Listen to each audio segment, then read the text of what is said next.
fractura. Ok. Esta es la primera que vamos a ver, es fracturas de meseta tibial. Hay otras personas que le llaman cóndilos tibiales, pero en forma de cóndilos no tiene, por lo tanto yo prefiero llamarle meseta debido a que tiene la forma de una terraza, la parte superior de la tibia. Las fracturas de la meseta tibial van a comprender traumatismos severos, así mismo parecidos a los del fémur, en los cuales en esta ocasión puede haber valgo y varo forzado. Imaginémonos que tenemos nuestra rodilla, mis puños son nuestra rodilla, y en donde están mis meñiques es donde está el peroné, y donde están mis pulgares es donde está el lado de la tibia.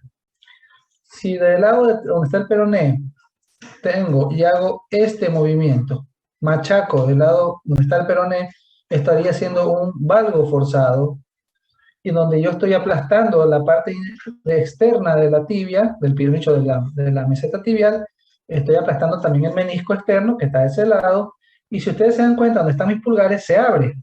Entonces estaría rompiendo el ligamento colateral interno. Entonces pasa lo contrario del otro lado. Machaco lo que es la meseta interna, el menisco interno, y rompo el colateral externo. Es decir, son mecanismos que pueden correlacionar con traumatismos de las partes blandas de la rodilla, al igual que las fracturas del cóndilo femoral. Pueden haber traumatismos también en compresión axial, directamente para comprometer las dos mesetas tibiales, en flexión y extensión para comprometer la parte posterior y anterior. El trauma directo puede ser por un traumatismo, ya sea por un objeto contuso en el área del tercio proximal de la tibia, y pueden haber fracturas por baja energía, en el caso de los abuelitos, y fracturas de alta energía en los adultos jóvenes, accidentes de tránsito mayormente. Va a haber combinaciones, ahorita no se las menciono porque ya en las figuras ustedes la van a poder ver mejor. En los adultos más frecuentemente es la fractura de la meseta externa o de la meseta lateral. Aquí la literatura lo pone con el nombre de cóndilo, es para que no se confundan. Al ustedes al ver esta charla de meseta tibial, cambiar la palabra cóndilo por meseta. Como les mencionamos, dependiendo del, ¿cómo se llama?, del mecanismo, que al haber una fractura de la meseta lateral, estamos hablando que es un valgo forzado. Entonces vamos a ver rotura, como dijimos, del ligamento colateral interno, del ligamento cruzado anterior y del menisco lateral. Y lo contrario, el cóndilo medial va a provocar, asimismo, ligamento colateral externo, ligamento cruzado posterior y el menisco interno. Hay que tener en cuenta que el objetivo del tratamiento de este tipo de fracturas es que la congruencia articular se restablezca a lo más normal posible, es decir, tratar de evitar estos escalones, estos gaps que tenemos entre la línea fracturaria, ya que eso a la larga nos va a conllevar a una fractura, perdón, a una artrosis de rodilla. ¿Sí?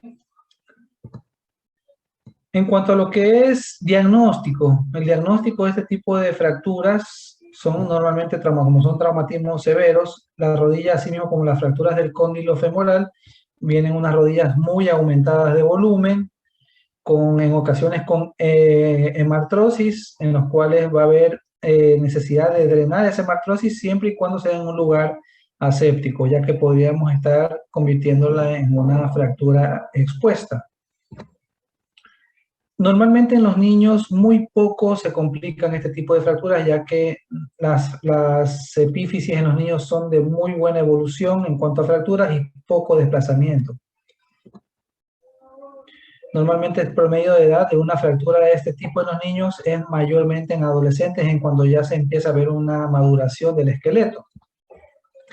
Y esto también es muy importante, la lesión de ligamentos y meniscos en niños es súper rara. Por si acaso ustedes van a tener en algún momento familiares, niños, primitos, que les van a diagnosticar rotura de menisco y ligamento y que tienen que operarlos, con el dolor del alma les diré salgan corriendo y busquen una segunda opinión.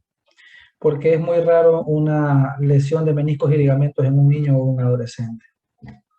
No es imposible, pero muy difícil.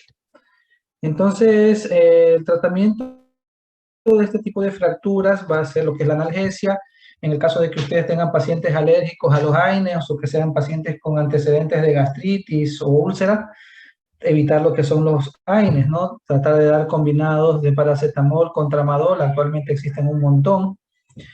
La inmovilización, preferible siempre con una férula que abarque las dos articulaciones que comprometen a la tibia, que son la rodilla y el tobillo, ¿sí?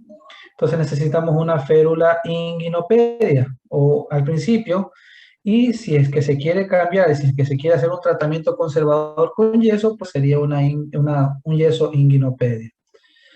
Hay que aplicar full hielo en este tipo de fracturas, evitar colocar hielo a mucha presión porque podemos provocar una lesión que es muy frecuente ese nivel cuando se combina con una bacteria que ustedes tal vez conozcan, que es la fascitis necrotizante. ¿Ustedes saben qué bacteria es? Vamos, sí saben. Dale, dale, dale. Rosalía quiere decir. Estafilococos. No, Estreptococo. no, tampoco.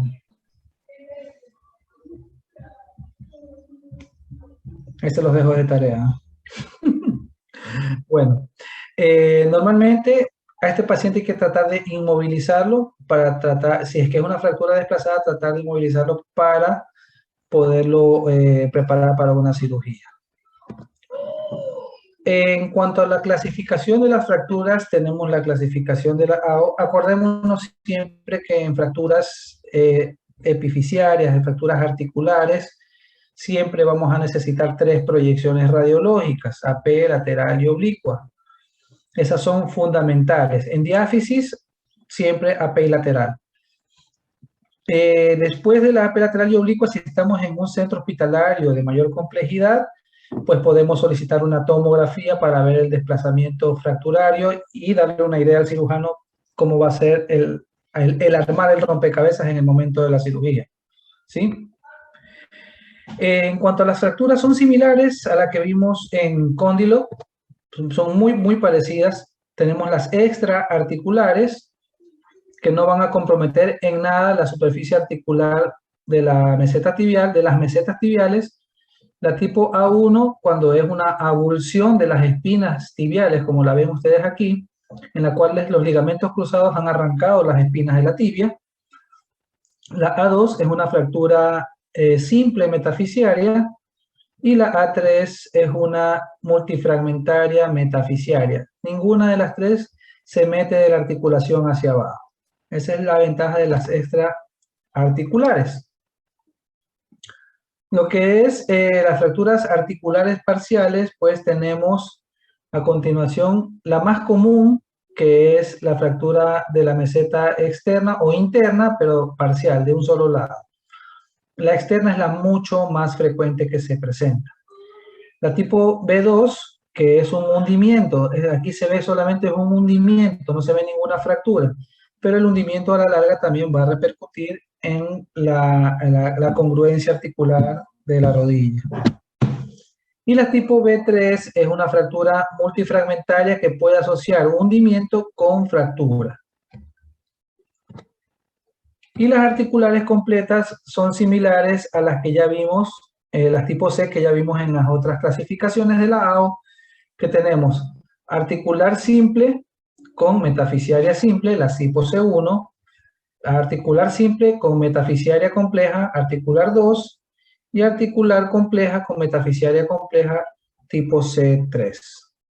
¿Alguna duda por ahí, Tony? Nada. Andas pilas hoy día entonces. Aquí hay otras clasificaciones que no las voy a nombrar, nos quedamos solamente con una, pero son similares. Ustedes ven aquí mismo el trazo fractural externo, que ya lo vimos hace un momento. Pero yo tengo una duda. Dígamelo, John. ¿Cuál es la bacteria de la fascitis necrotizante? La bacteria de la fascitis necrotizante es el Clostridium perfringens. Creo que es ese. Ok, gracias. ¿Es o no es? Busquen en Google. Ya buscaron, por eso que está que me preguntas, pues no. Ok. Tenemos entonces lo que son fracturas hundimiento. Ella quería cogerme en roja, a ver si que me lo estaba inventando. Y tenemos las fracturas que pueden estar combinadas, fractura más hundimiento. Aquí se ve claramente, miren la forma de la meseta cómo está hundida. Son muy complejas estas fracturas. Acá tenemos asimismo las fracturas articulares que pueden ser posteriores, mediales o laterales asociadas a hundimiento. Por eso normalmente no las vuelvo a mencionar porque es casi el mismo esquema que la clasificación de la AO. Acordémonos que en niños, si es que llegase a presentar, hace un momento les dije que no es que no se presenta, sino que son muy raras. Pero si es que llegasen a presentar, acuérdense que tenemos la clasificación de Salter y Harris. Y ustedes ya saben cómo es la clasificación de Salter y Harris: tipo 1, desprendimiento epifisiario; tipo 2, metafisiaria simple; tipo 3, epifisiaria; tipo 4, metafisiaria epifisiaria; y tipo 5, impactación. Entonces, es para darnos un poquito de acuerdo de este tipo de fracturas. Y esto de aquí lo van a ver muy frecuente en niños de 8 a 12, 13 años, hasta 15 años, que es una osteocondritis de la tuberosidad tibial anterior de la tibia. Esta es una radiografía lateral, no radiografía, es un esquema de la parte lateral de un niño de la tibia proximal. Este de aquí, que ustedes ven dibujado, es el tendón rotuliano, y esta es la famosa TTA, la tuberosidad tibial anterior. Entonces, este espacio que se ve como una boca aquí es el cartílago de crecimiento de la TTA. Entonces, cuando hay una inflamación o cuando hay una osteocondritis, perdón, cuando hay una osteocondritis, ¿dónde estoy? Aquí, ¿dónde estaba? ¿Que se me eliminó ese slide? ¡Qué chiste!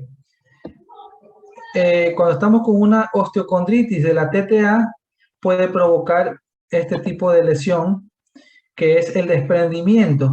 Miren, esto es lo que habíamos visto, y puede haber el desprendimiento de la TTA. Esto se ve muy frecuentemente en niños deportistas, porque los que no hacen deportes tienen su pequeño desplazamiento, pero no es tan grande como esto. Y el tratamiento antes de que se fracture o antes de que se desplace es indicarle a los padres que este joven tiene que tener un reposo deportivo absoluto, al menos hasta que termine de consolidar la TTA o hasta que termine de cerrar el cartílago de crecimiento.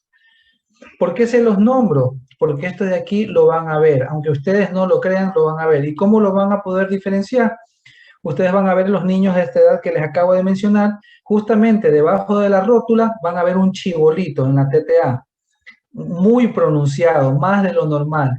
Y si se lo tocan, es doloroso. Entonces, esta es la famosa enfermedad de Osgood-Schlatter, que es la que causa este tipo de osteocondritis a nivel de la TTA. Eso en cuanto a lo que es tibia proximal. Tratamientos conservador, ustedes ya lo conocen, ya los mencioné hace un momento. Si no hay un desplazamiento mayor de 2 milímetros, pues se considera el tratamiento conservador con un yeso inguinopedio, es decir, desde debajo de la nalga hasta el pie, con una flexión de aproximadamente 45 a 60 grados de la rodilla y 90 grados en el tobillo. Y si existiera desplazamiento, pues hay miles de tratamientos quirúrgicos en los cuales más se utilizan placas a ese nivel y fijadores externos en el caso de que haya multifragmentación. ¿Dudas, jóvenes? Pregunten. Pregunten. No se queden mudos. Fractura con una consolidación Doctor, ¿una viciosa. persona con ese tipo de fractura ya quedaría coja? Algo así. Todo depende de cómo se haya armado la fractura, cómo se la haya tratado. Si se ha armado bien y se evita la artrosis, pues el problema no va a haber ahí a ese nivel. Pero si es que hay una artrosis inminente, pues va a haber cojera, va a haber claudicación y el resultado va a terminar en una artroplastia o una prótesis de rodilla. ¿Estás preguntando algo, Jorge? Sí, si había una fractura con consolidación viciosa, ahí se hace una osteotomía. Claro, a este nivel sí que existe una consolidación viciosa, como lo mencionamos hace un momento. Puede ser en varo, en valgo, antecurvatum o recurvatum. Esas 4 formas hay que hacer una osteotomía para corregir. Es decir, si tenemos una consolidación en varo, pues hay que hacer una osteotomía de apertura. Eso sería bueno de esquematizarlo con un pizarrón para que me lo entiendan, porque en teoría no me lo van a entender. Pero sí, se hace una corrección con osteotomía. ¿Dudas, jóvenes? Doctor, ¿en qué debemos basarnos al momento de dar el pronóstico? Porque estas lesiones son frecuentes en deportistas y ellos muchas veces viven de eso y dar un pronóstico llega a ser un poco delicado. Claro, el pronóstico va a depender de primero del tipo de fractura. No va a tener el mismo pronóstico una tipo A1, una tipo B1 que una tipo C3. Entonces, en el pronóstico primero va a depender del tipo de fractura. De entrada hay que decirle al paciente, ¿sabes qué? Esta fractura es muy compleja, posiblemente la armemos muy bien, pero la evolución no va a ser tan buena. Y hay que explicarle que va a tener un alto grado de formar artrosis esa rodilla. Y lo mismo después del trans y después del postoperatorio. ¿Sabe qué? Quedó perfecta, como que nunca se hubiese fracturado, pero el riesgo de artrosis es alto, porque igual van a quedar mini escalones que a simple vista nosotros no los vamos a ver. A simple vista nos quedó perfecto, pero va a haber unos escalones milimétricos que con el transcurso del tiempo y el uso y el abuso de la rodilla va a provocar un desgaste a ese nivel. Entonces, hay que advertir al paciente siempre que la principal complicación de estas fracturas es la artrosis postraumática. Y bueno, siempre estar atentos de las lesiones como mencionamos, de las partes blandas, ¿no? Ligamentos cruzados, meniscos y ligamentos colaterales. Eso ya se arreglaría posterior a lo que es la parte ósea, ¿no? Primero el hueso, después ligamentos. Doctor, ¿es normal que después de una persona con una fractura así presente movimientos involuntarios, dolor y calor en el área de la placa? Bueno, movimientos involuntarios muy raros, salvo que la placa esté en vecindad, como si que fue una placa externa, esté en vecindad con el CPE, con el ciático popliteo. Es muy frecuente que el abordaje a este nivel pueda lesionar ese nervio. Es el único momento en que uno posiblemente tenga una reacción de tipo neurológica como la que indica Michelle. ¿Dudas, jóvenes, para irnos por otro lado? Yo tengo una duda, pero es algo muy... no sé cómo explicarlo. En el lugar donde yo suelo hacer ejercicio, yo conozco a un sujeto que tuvo una lesión muy fuerte en la rodilla. Y él hace unas semanas me estaba preguntando qué podía hacer, que él luego de que lo operaron, tuvo otra lesión en la rodilla. Yo le dije que eso tenía que hacerse estudios por imágenes, pero me dijo de que él sentía como si la rodilla estuviera flotante. Y me preguntaba a qué podía deberse eso. Bueno, normalmente la mayoría de los traumatismos a nivel de personas que realizan actividad deportiva no casi siempre son fracturas. La mayoría de estos traumatismos son de partes blandas, son ligamentarias, meniscos, ligamentos cruzados. Entonces, habría que ver si en la primera intención que le realizaron la cirugía solamente repararon meniscos y actualmente si hay inestabilidad, posiblemente hay un déficit o un desbalance del ligamento cruzado anterior y tal vez el posterior. Entonces, ahí sí sería bueno no pedir una resonancia de entrada. No soy muy amante de pedir una resonancia de entrada sin antes chequear al paciente, hacer maniobras meniscales y de ligamentos para estar seguro de lo que voy a pedir. Por eso no se enamoren mucho de la palabra resonancia, porque a veces no va a quedar muy bien. Y sí sería posiblemente bueno revisar al paciente para ver de qué se trata. Aprovecho lo que pregunta Jesús, porque posiblemente no alcancemos a ver el resto del pensum, porque ya dentro de 1 o 2 semanas creo que hay que tomar el examen nuevamente. Pero sí estaba viendo que si nos toca ver columna, que es el siguiente módulo, como que me lo voy a comer. No voy a presentar columnas, sino que vamos a irnos, no sé qué piensen ustedes, los del grupo 18 estuvieron de acuerdo en irnos a lesiones directamente como los que acabamos de mencionar, meniscos, ligamentos y lesiones degenerativas como artrosis, que es lo que van a ver más en sus familiares y en sus abuelitas.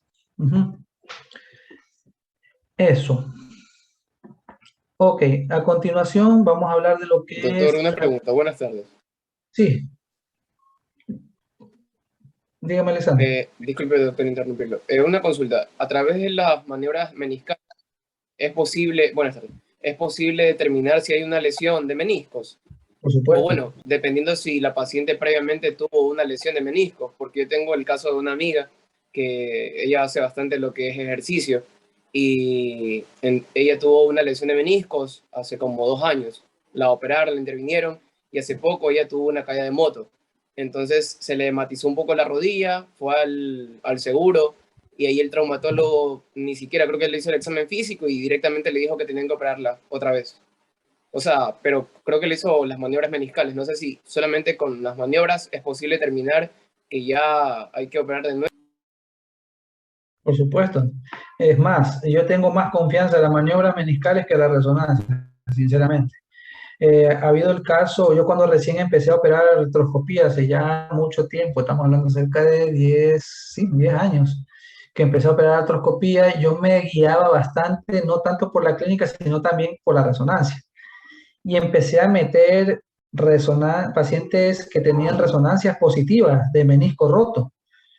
Y ahí venía el error, porque yo ya en quirófano, ya con lente adentro, me daba cuenta que los meniscos estaban íntegros.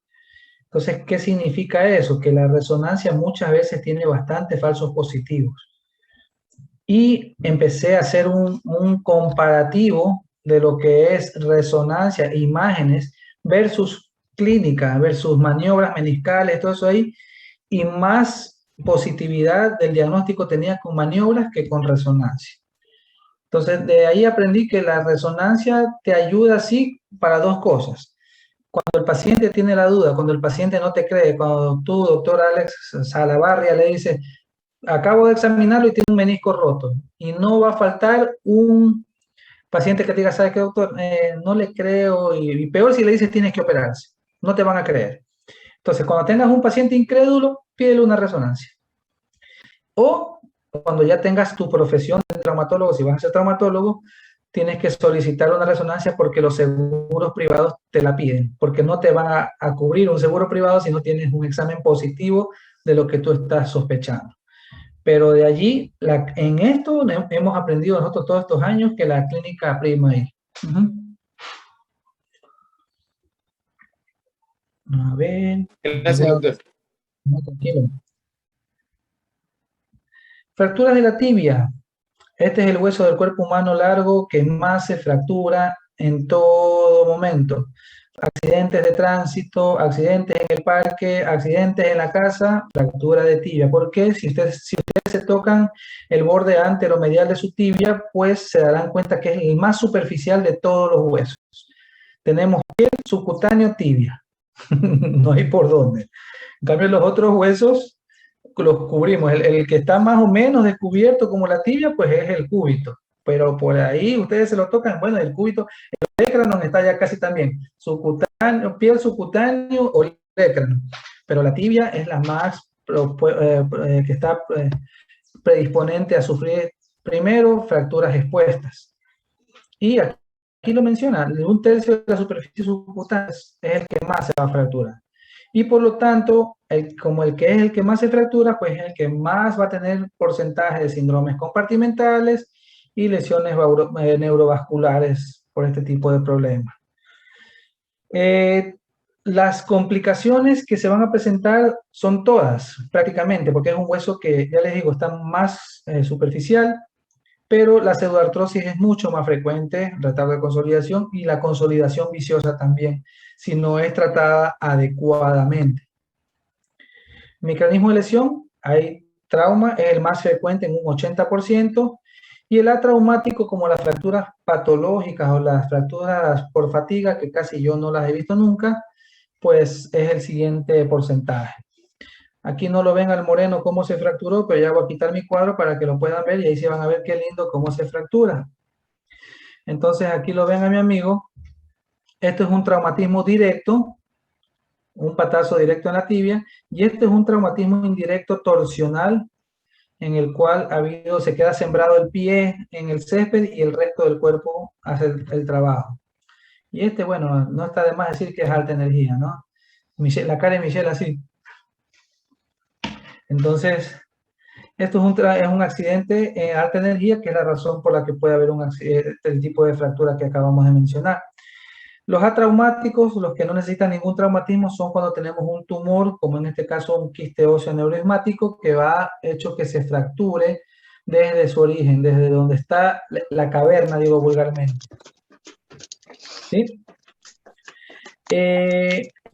Los trazos de fractura tenemos varios. Tenemos trazos transversos, espirales, oblicuas cortas, oblicuas largas, minutas, pero el que mayor... A ver, reparta los caramelos, Wilman. El de mayor, ¿cómo se llama? Complicación es este, el transverso. El transverso es el que va a dar mayor complicaciones porque tiene menos superficie de aposición. Y el que menos complicaciones va a tener es la oblicua larga o la espiral, o la espiroide. ¿Sí? El traumatismo de estas transversas es trauma directo. Los otros, espiroides y oblicuas, es traumatismo de tipo indirecto. Y en la conminuta normalmente va a ser por traumas severos o proyectiles. La clasificación del AO es la misma clasificación de todas las diáfisis de todos los huesos. A1 oblicua larga, A2 oblicua corta, A3 transversa. B1 oblicua larga con tercer fragmento, B2 oblicua corta con tercer fragmento y B3 transversa con tercer fragmento. Y las tipo C, que son multifragmentarias, fragmentos grandes, segmentarias y conminuta con fragmentos pequeños. Aquí también vean que se cumplía lo de la tabla, ¿no? El 4 que es tibia, el 2 que es diáfisis, ¿sí? En fémur, el 3 que es fémur, el 2 que es diáfisis, y en húmero, el 1 que es húmero y el 2 que es diáfisis. Es más o menos para que ustedes sepan lo de los numeritos de la otra vez que les mencioné. Los desplazamientos, acordémonos que el desplazamiento, ¿quién lo va a dar? ¿El fragmento proximal o el distal? El distal. El proximal. Perfecto. No, el proximal, ahí ya te quedaste daño desde ahorita. El fragmento distal, este de aquí. Si el fragmento distal da el desplazamiento, esta figura, ¿hacia dónde está desplazada la fractura? La primera figura. Hacia la lateral, Hacia ¿no? lateral. Hacia lateral, porque está el peroné, exacto. Ese es el desplazamiento. Asimismo, puede haber un desplazamiento de tipo transverso, puede haber una angulación que está hacia lateral también, porque estamos hablando del fragmento distal. Puede haber un cabalgamiento y al mismo tiempo esto provoca un acortamiento de la tibia, porque da la impresión de que estuviera el miembro más recortado. O también puede haber una rotación, y les pueden llegar así pacientes con la rótula al cenit, es decir, hacia arriba, y el pie totalmente virado, es decir, el tercio distal girado totalmente, como medio poltergeist o medio película de terror. ¿Sí? Las manifestaciones clínicas de este tipo de fracturas, primero tenemos el antecedente, y segundo vienen los síntomas típicos, ¿no? El dolor, el edema, el aumento de volumen, la equimosis. Obviamente este paciente no puede pararse ni realizar actividad de bipedestación o no puede realizar marcha. Puede haber angulación en antecurvatum, recurvatum, dependiendo hacia dónde está desplazada la fractura. Radiológicamente, acuérdense, es diáfisis de huesos, solamente antero-posterior y lateral. Es la importancia de la proyección. En esta antero-posterior vemos que no hay mayor desplazamiento, pero en la lateral tenemos que es un tercer fragmento en alas de mariposa y va a haber inestabilidad en esa fractura si se la deja de manera conservadora. Esto es muy importante, la integridad del peroné. La integridad del peroné puede repercutir para mal antes que para bien en una fractura. ¿Por qué razón? Porque en el momento que nosotros colocamos nuestro medio de osteosíntesis, sea placa, clavo o lo que sea, vamos a tener que el peroné nos va a servir como un poste que no va a permitir la impactación. Entonces habría que a futuro hacer una ostectomía o un corte a nivel del peroné para que la fractura de la tibia impacte. Tratamiento conservador, ¿cuándo lo realizamos? Cuando no hay angulación, cuando no hay cabalgamiento y cuando el desplazamiento es menor a 3 milímetros, como en este caso, y más aún si tenemos una oblicua larga o una espiroide, como se ve aquí. Y mucho mejor si se trata, como ustedes ven en el cartílago de crecimiento, de un niño. Entonces, la mayoría de veces los niños, si no están desplazados, el tratamiento conservador va perfecto. La angulación es similar que la de fémur, no mayor de 15 grados, en antecurvatum, en varo y en vano. ¿Qué más? A ver, ¿qué pasó? Vamos ahí. Listo. El tratamiento conservador también, acordémonos que tiene sus ventajas. No va a haber estrés quirúrgico, no va a haber cicatrices, el costo es mucho más bajo, va a haber disminuido los riesgos de infección, riesgo de COVID y de todas las cosas que ustedes ya conocen actualmente. Y el porcentaje de pseudoartrosis es muy bajo porque no se toca el hematoma fracturario. Este de aquí es el momento en que ustedes tienen la extremidad para realizar el tratamiento conservador, que al principio será una férula inguino desde aquí arriba hacia el pie, inguinopedia, con flexión de 45 grados y 90 grados en el pie. ¿Sí? Entonces, este es un yeso ya inguinopedio, en el cual ha habido 45 grados de flexión, pero acá se me gilearon con la flexión del pie y la han dejado en equino. El pie siempre es preferible dejarlo en plantígrado, no en equino. Entonces, la desventaja del yeso, la enfermedad del yeso, ustedes ya saben cuál es. Va a haber hipotrofia muscular severa. Este paciente, cuando ustedes le saquen el yeso, va a estar con un muslo flaquísimo, totalmente paupérrima su musculatura. Van a haber osteoporosis localizada en todos los huesos que han abarcado este yeso. Van a haber huesos osteoporóticos, así sean pacientes jóvenes. Va a haber rigidez articular, tromboembolismo muy bajo y va a depender eso también del tiempo de la inmovilización. Entonces tenemos que el ángulo debe ser, aquí mencionan de 20 a 30 grados, pero es 45 grados rodilla, 90 grados tobillo. Ya de manera posterior, ya cuando se observan a los controles radiológicos de que eso va consolidando, pues se puede ya cortar el yeso y dejarlo como una bota suropedia, para poder y ponerle un taco para que el paciente pueda apoyar y dar carga, siempre y cuando ya el paciente haya mostrado signos imagenológicos de consolidación. Indicaciones de cirugía, como los mencionan aquí: fracturas articulares, fracturas que van desde la articulación hasta la diáfisis, fracturas expuestas severas tipo 3B o 3C de Gustilo, lesiones neurovasculares, síndrome compartimental o rodilla flotante. Estas indicaciones relativas para mí siguen siendo quirúrgicas porque ya les voy a explicar por qué. Si ustedes tienen incapacidad para mantener la reducción, hay que operar. Si hay acortamiento, hay que operar, porque a la larga el paciente les va a manifestar: perfecto, mi hueso está pegado, pero está cortado, y no va a estar cojeando. El paciente va a pensar que está bailando lambada toda su vida, y no es así. Entonces, es preferible corregir de una vez. Fracturas con el peroné intacto, lo que les mencioné hace un momento, ¿no? Eso va a provocar una palanca que no permita la consolidación de la tibia. Y en pacientes deportistas profesionales. Acuérdense que el deportista, su de trabajo es sus piernas, sus pies, en este caso el futbolista. Si no se lo recupera a tiempo, va a perder mucho tiempo en cuanto a rehabilitación y todo eso para recuperarse. Si le coloco un clavo intramedular, a la semana está pisando este paciente.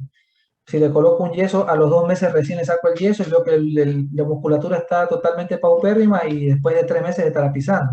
Entonces, esa es la diferencia. ¿Sí? Los clavos intramedulares es el gol estándar en este tipo de fracturas, como en todas las diafisiarias. Las contraindicaciones son pacientes con fracturas expuestas mayor a 3B, infecciones, fracturas de las mesetas tibiales y fracturas articulares no están en las indicaciones. Las complicaciones van a depender del tipo de fractura. Si es una transversa, aumenta el grado de complicación, como es la pseudoartrosis y la consolidación viciosa y el retardo de consolidación.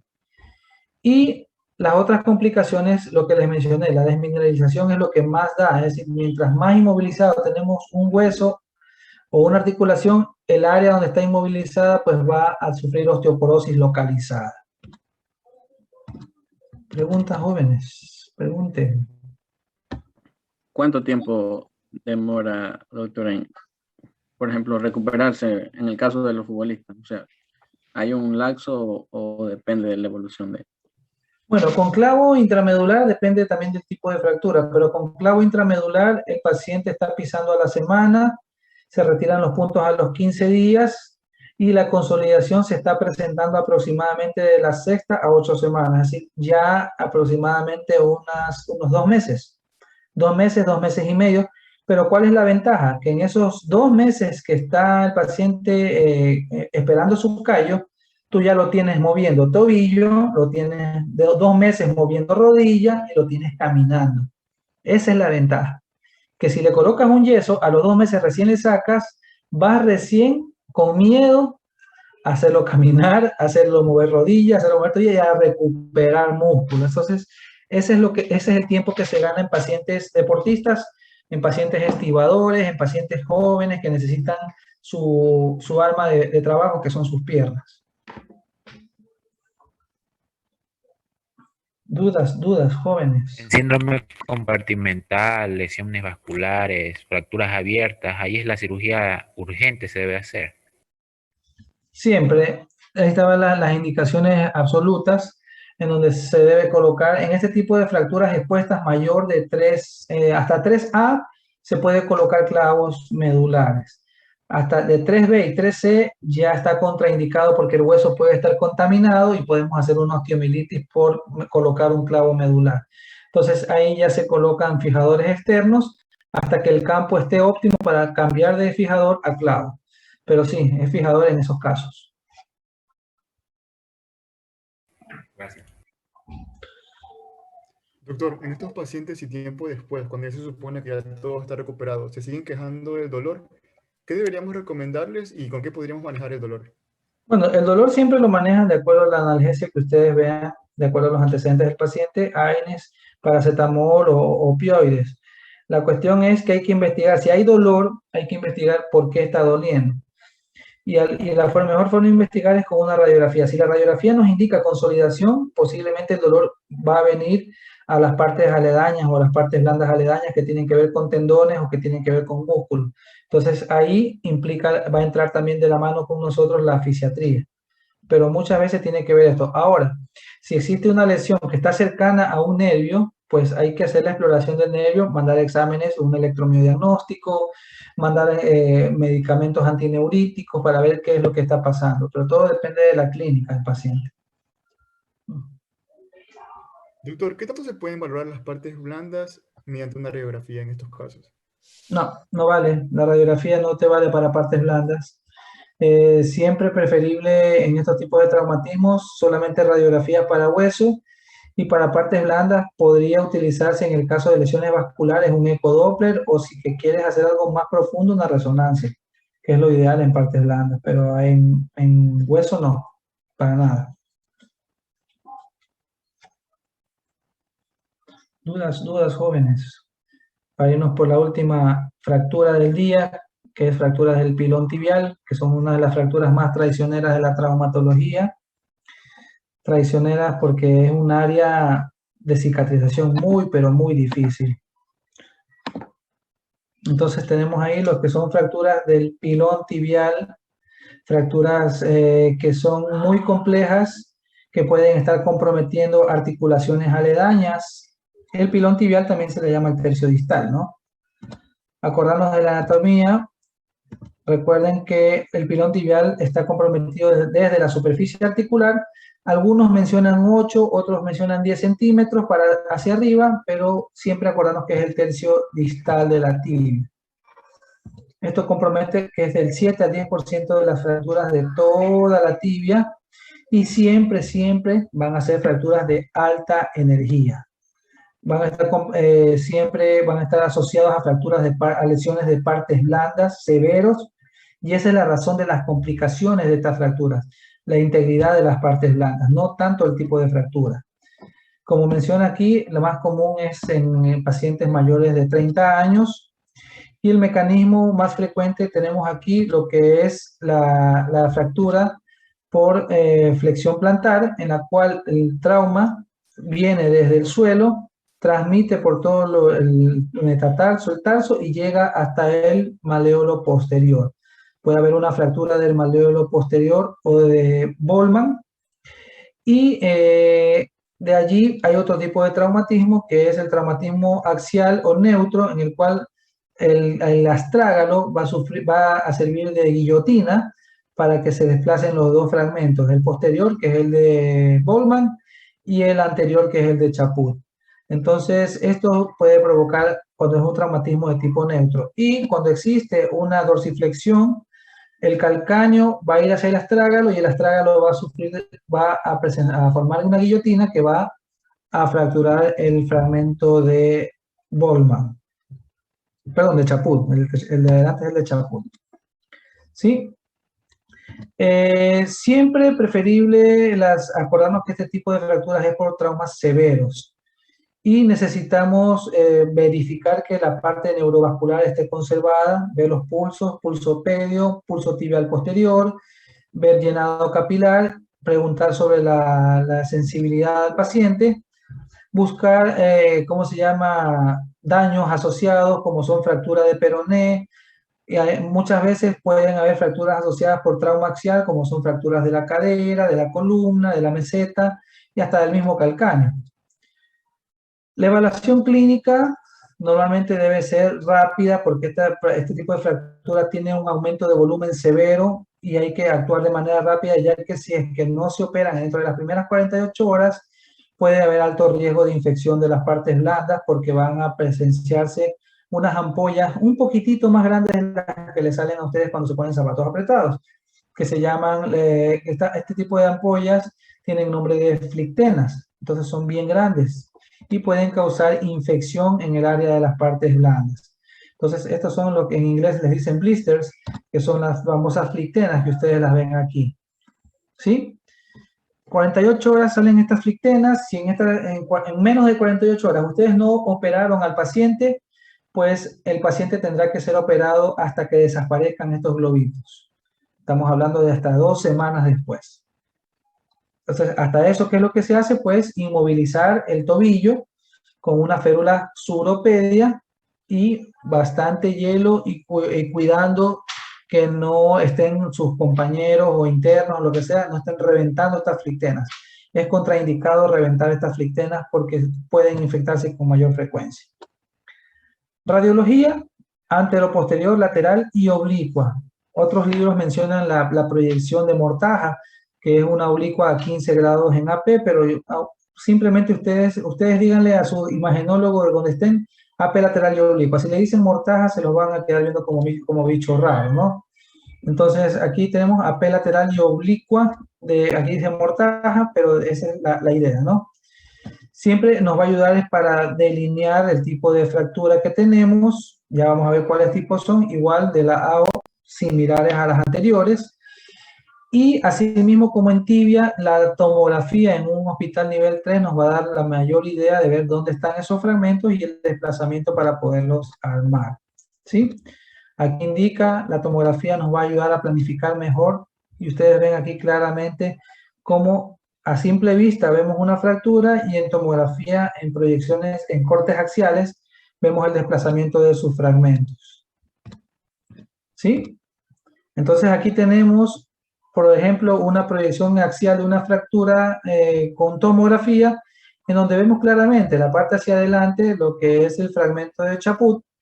Aquí al lado tenemos el intermediario y acá atrás tenemos el de Bolman o el maleolo posterior, ¿sí?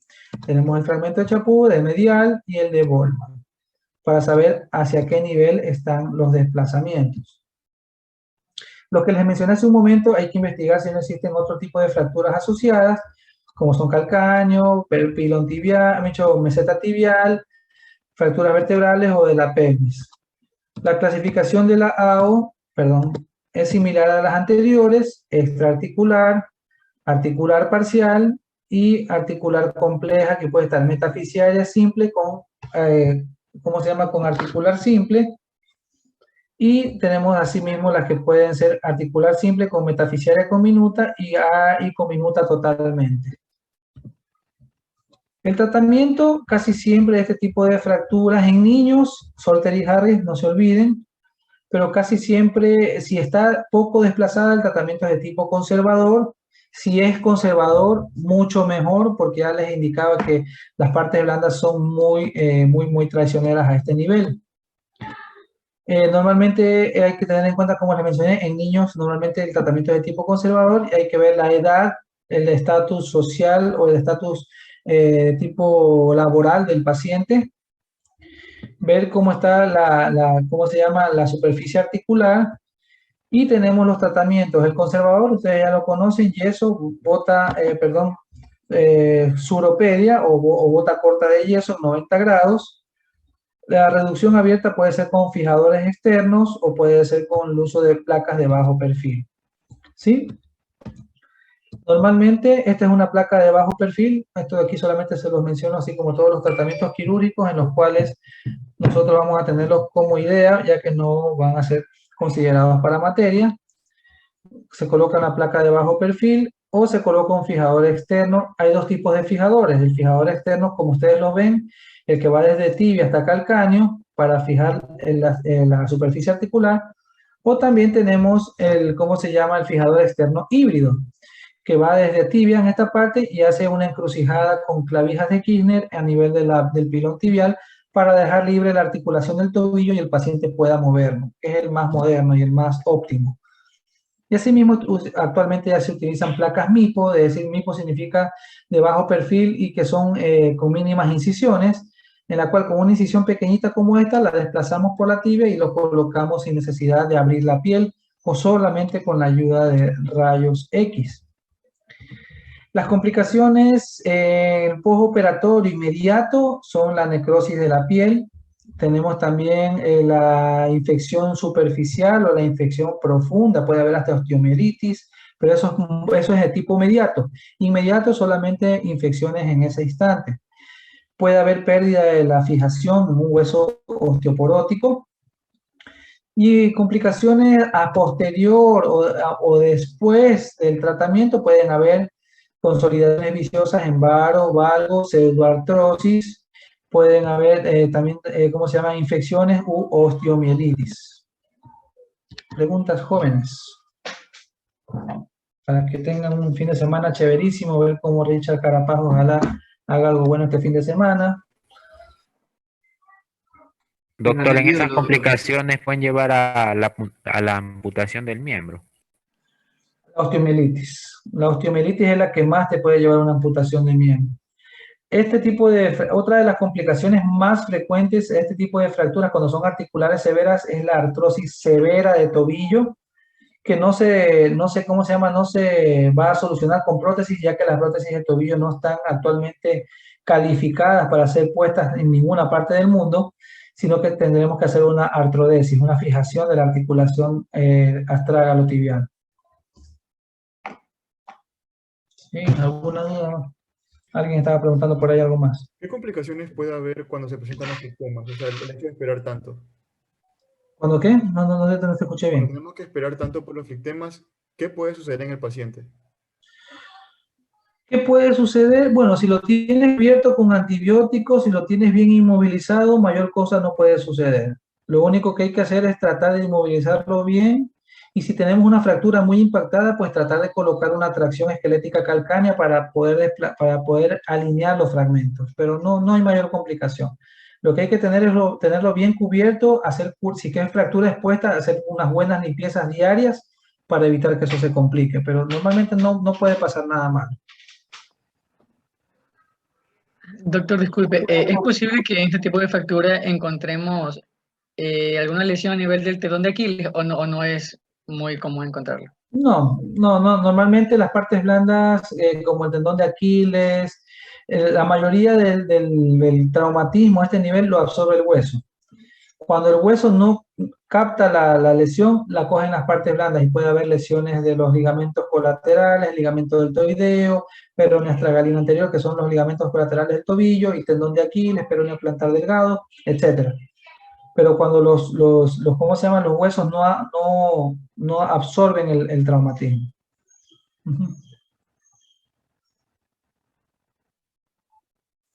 Bueno. Doctor, ¿es normal que la persona sienta frío en el área de la placa? ¿Se sienta completamente frío, un dolor que le penetra hasta el hueso? Bueno, todo depende también del tipo de sensibilidad, termorreceptores que hay en el paciente, no todos lo tenemos iguales. Pero sí, sí es común muchas veces, pero hay personas que dicen que sienten molestias en la placa hasta cuando sale luna llena, me imagino que se transforman en hombre lobo, no sé lo que sé, pero ustedes habrán escuchado que cuando hay luna llena les duelen más los implantes, no sé. Pero es cuestión, yo creo, más de termorreceptores la parte del frío, no la parte de la luna llena hasta la fecha no la descifro. Ujú. Se ríe esa Ariana, a mí que tiene algún primo hombre lobo por ahí. ¿Alguna duda, jóvenes? Andrés, ¿qué te pasa? ¿Qué estás triste? ¿Qué pasó? No, nada, doctor, sino que me vacuné y ando un poco medio... Ay, Dios mío, lindo. Medio raro.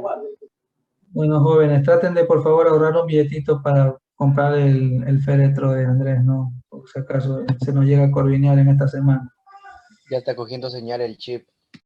Sí, sí. Bueno, jóvenes, Dios mediante, nos vemos el día martes con el machete para la siguiente lección. Andrés, me mantienes al tanto de la cuestión de los exámenes, ¿ah? Sí, sí, sigues vivo, ¿ah? Sí. Ya, doctor, listo, no se preocupe. Ok, cuídate. Ahí vayan Bueno, eligiendo nuevos